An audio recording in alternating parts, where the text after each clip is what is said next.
Hi darlings, thank you so much for joining me on my channel today. And today I have a Bible journaling process for you in my illustrating Bible.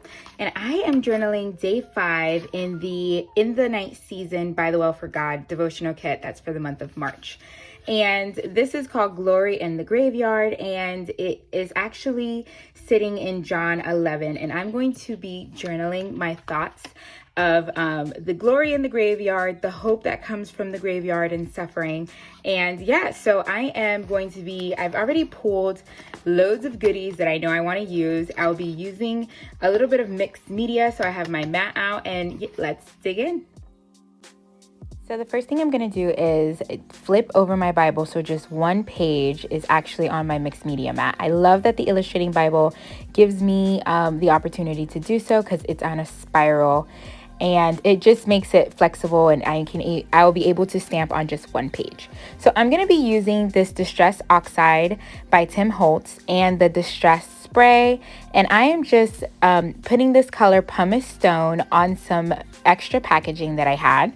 I'm inking that up, the packaging, and then I'll spray it with my water to activate the ink. This is called the smooshing method. You guys seen me do this on my channel before. I love that it gives a subtle background color. I can still see through the color that's on here. I can still read all of my text there. So I really love this soft background. I'm pulling out some other elements that I'm going to be using, the VersaFine Black Onyx ink, and I pulled out an old ByTheWell4God foundational filler alpha. It came as, you could have got it as an add-on 2 months ago. I believe it was the January kit.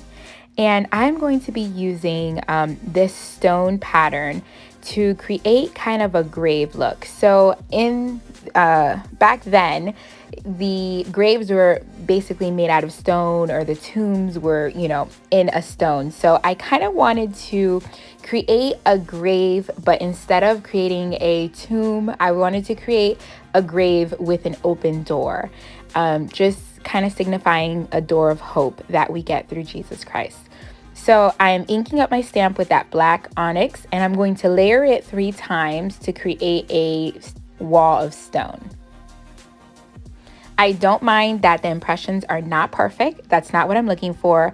This is going to be a little bit of a mixed media page, so the imperfect impressions do not bother me at all. So as you can see, I have baby wipes here on my desk. It's easier for me, and I don't always do this, but it's easier for me to wipe off my stamps as I am doing my journaling. That way I can put them away fast enough. Wipes does the trick. Very easily, quick and fast. I just wipe them off with some wipes, and that does the trick. So I'm going through the pattern paper. I'm looking for elements that I know I want to use for this page. And then I knew that I wanted to use this hope. This is one of the freebie stamps. You could have received this one or another one. And I love this hope one. It has like a moon. It has stars attached to it.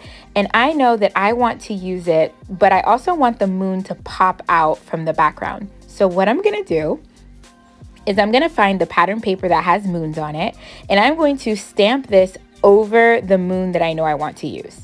Then I'm going to grab a pair of scissors, and I am going to proceed to cut out, even if I'm not getting the rest of the letters that are off, I'm going to just cut off the moon part, because that's the part I'm going to use in the background. So now I am going to grab some labels, because I thought I was going to use a label over it to make the hope pop off. But then I decided, no, I'm just going to go ahead and stamp it directly on my page. So you saw me there kind of line up the plastic packaging, so I know exactly where I'm going to adhere my moon. I do that, and now I'm going to grab the word hope. I'm going to ink up my stamp again. And after I ink up my stamp very well, I'm going to put this right over the hope. And then I'm going to press down really hard, because now I'm stamping. I want to stamp on the page, but I'm also stamping over that moon. And there we go. I have that beautiful moon in the background from the pattern paper. And I'm just going to fill in a little bit of the gaps. Again, I don't want perfect impressions, just filling in the connection. And there we go. So I'm bringing you in a little bit closer. And now I'm going to work on the rest of my title. So I know I want to bring in some more color. I thought I was going to go with a label to put the rest of my title, but then I decided to go with my handwriting. So I am going to hand letter the word graveyard. So first I go over with my pencil.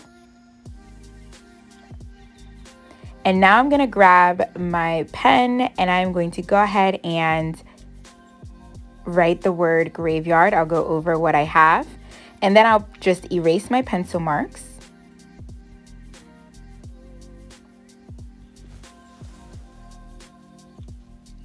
And there we go. So now I have hope and graveyard. So now I'm going to also work towards the middle of my title. I wanted to say hope in the graveyard because that is mainly what I got from this devotional. But first, I kind of changed track here, and I know I want some lanterns because I want to bring the yellow down to the bottom, but I want to add lanterns to the grave because I want it to signify that there is light even in the darkest moments. So I grab that lantern, I cut it out from the pattern paper, and now I'm just measuring by eye. I want to create like a graveyard door, and so I'm gonna use the pattern paper again. I'm cutting out a small square, see if it's going to fit, and then I just, using my eye, make a door. There we go. Now I want to make this door look realistic. So there's this print in the background and I don't mind because I think it adds a little bit of color. And I'm gonna grab this wood grain stamp, and this is from the same one that I got the stone from. And I'm going to go ahead and stamp over this pattern paper to create a wood grain feel so it looks more like a door. So I line that up on my stamp block. I grab the Versamagic Black Onyx ink again, ink up my stamp, and then I do one half of the door, then ink it up again and do the other half. And I love that it has a pattern in the back because it kind of makes it look antique, a little bit more old. So I don't mind that. I actually wanted that print in the back. So now I'm going to grab another lantern. Now I didn't want two lanterns side by side that would look and be the same shape. And this is the only lantern that I saw that was more vintagey. So what I'm going to do is I'm just going to cut it down and make it a smaller lamp. And I'm just going to make my own different type of lamp from the same lantern that I cut out. So this one will be a little bit more slimmer and it'll hang a little bit lower as well. So I fuss around with the placement of this. And then now I know that I want to reinforce this door. So I want to make this door a door that opens. That way I can place a quote in the background that I got from Judy's devotional. So I am going to go ahead and you'll watch me put this on some more pattern paper. Then I'll create a hinge effect. And while you watch me do that, I want to read to you the portion of scripture or the portion of the devotional that really inspired this page. So day 5 of the devotional is called Glory in the Graveyard, or In a Graveyard. And it starts off with a big punch. Would you think to find glory and hope in a graveyard? There are times when our suffering is simply a canvas to display God's glory. And it goes in to talk about the story in John 11, where we're looking at Martha and Mary and the news that Lazarus, their brother, was sick first, and then he passed away. And we look at the delay that Jesus took in getting to Lazarus and him also letting them know this illness does not lead to death. It is for the glory of God, so that the Son of God may be glorified through it. And I love what Judy wrote here. She said that he purposely delayed until Lazarus died, until hope had died, in order for him to work. And the most impacting part was when she said, perhaps he is darkening the background of your life's canvas to glorify himself more vividly. And I know that sometimes when we are in a dark spot, we can't really see the light. We don't really see the light at the end of the tunnel, even when we are trusting God, you know? And so I love what she says. She's like, maybe God is working in darkening your background so you can see at the end his glory even bigger, right? Even more vividly. That just really touched my heart. So I created this door so I can so I can write that quote inside of that door so I remember. So now I'm going to grab some of the alphas. I'm going to use the alpha that actually came with the kit, and I am going to put out the letters INTHE to create the word in the. And this is going to complete the rest of my title.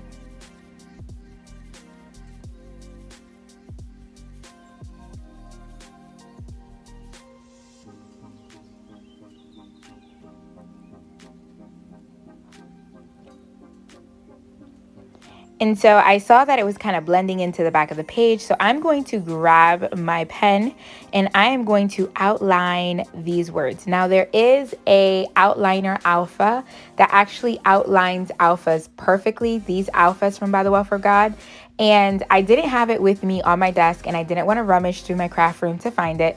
So I just decided to outline this pen. But I'm going to link that outliner alpha below if it's available because it's such a great tool if you're going to do this. But I only had a couple of letters, so I didn't mind tracing them myself.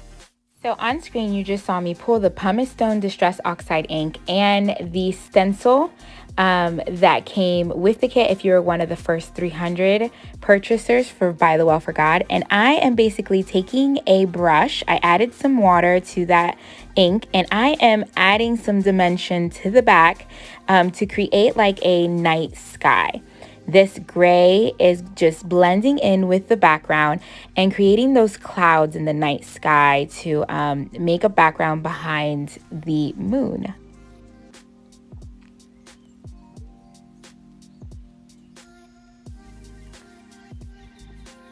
So again, I just wet my brush with the color, pick that up, and then adding it to the top of that stencil, moving the stencil around.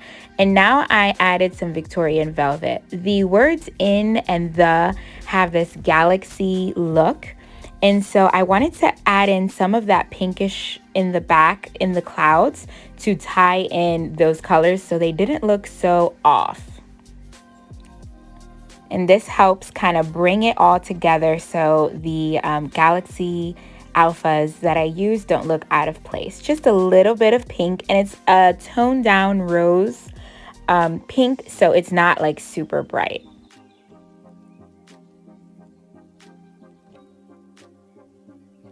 Now I'm going to add my journaling to the inside, which is that quote from Judy in the devotional for day 5.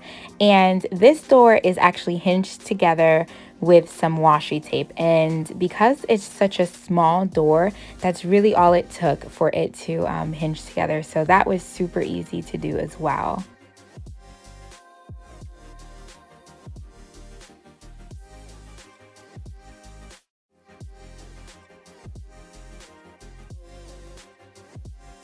Now here I'm just quickly grabbing my date stamp and VersaFine ink and adding my date to the bottom. I was looking for a bow to add to the top of my page, but I didn't really find a color that I thought fit well with this page. So I changed my mind and I changed gears to then grab some pattern paper so I can create a tab with my tab punch. So again, I want to use those galaxy colors, so I reach for that extra moon paper, and I'm going to punch out 2 tabs because I want to have a choice on which one I'm going to use. So I want to make sure I pick a section that is incorporating all the colors. I see how that looks towards the top, and I go for the one that has the bigger moon. I'm going to use these tau alphas to spell out the word hope. Hope is the main theme of this page, so I wanted to add that to the top just to see that from the outside of my Bible. Then I'm going to adhere that to the top of my page with some tape runner adhesive, and I'll also add a little bit of washi to reinforce the tab at the top of my page. I go for this light white pink dotted washi, tear it to add some texture and also to make it a little smaller, and adding just a second layer of that for good measure.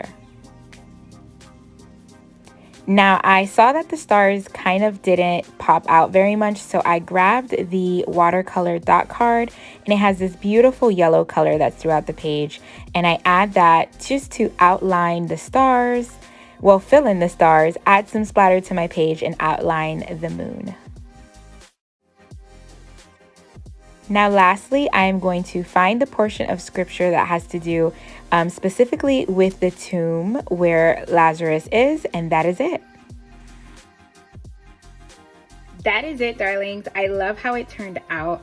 I just close up, I love all the mixed colors in here, and I was able to put the quote from Judy's devotional for day 5 right in here, kind of like as a hidden journaling. So if you are new here, I hope you consider subscribing, hit that like button and the notification bell so you don't miss any of my videos. I'm going to try and link everything that I use in this process below in the description box.